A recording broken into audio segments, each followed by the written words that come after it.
വീട്ടുജോലി ചെയ്യുന്നതിനെ ചൊല്ലിയുള്ള തർക്കത്തിൽ പങ്കാളിയെ കൊന്നുകളഞ്ഞു. ബംഗളൂരു നഗരത്തിലെ മല്ലേശ്വരത്താണ് ഈ സംഭവം. ഹാസൻ സ്വദേശി അനുഷയാണ് കൊല്ലപ്പെട്ടത്. ഇവരുടെ പങ്കാളി ശരത്തിനെ പോലീസ് അറസ്റ്റ് ചെയ്തു. തർക്കത്തിനിടയിൽ അബദ്ധത്തിൽ സംഭവിച്ചതെന്നാണ് ശരത്ത് നൽകിയിരിക്കുന്ന മൊഴി.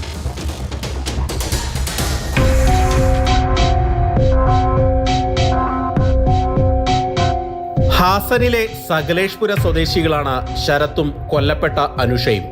ഇരുവരും ദീർഘനാളായി പ്രണയത്തിലാണ്. കഴിഞ്ഞ 6 മാസമായി മല്ലേശ്വരത്ത് വാടകയ്ക്ക് താമസിച്ചു വരികയുമാണ്. കഴിഞ്ഞ ദിവസം വീട് വൃത്തിയാക്കുന്നതിനെ ചൊല്ലി ഇരുവരും തമ്മിലടിച്ചു. തർക്കത്തിനിടയിൽ ശരത് അനുഷയുടെ കഴുത്ത് ഞെരിച്ച് കൊലപ്പെടുത്തുകയായിരുന്നു. ഇതിനുശേഷം ഒളിവിൽ പോയ ശരത് സമീപത്തുള്ള അഭിഭാഷകനെ വിവരമറിയിച്ചു. ഇയാൾ നൽകിയ വിവരത്തെ തുടർന്നാണ് പോലീസ് സംഭവസ്ഥലത്തെത്തുന്നത്. ശരത് പിന്നീട് പോലീസിൽ കീഴടങ്ങി.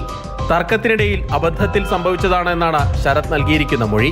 മുൻപ് അനുഷയുമായി ഒളിച്ചോടിയപ്പോൾ ശരത്തിനെതിരെ പോക്സോ കേസ് രജിസ്റ്റർ ചെയ്തിരുന്നു.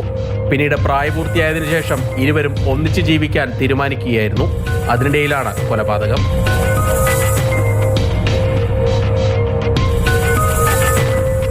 മാതൃഭൂമി ന്യൂസ്, ബംഗളൂരു.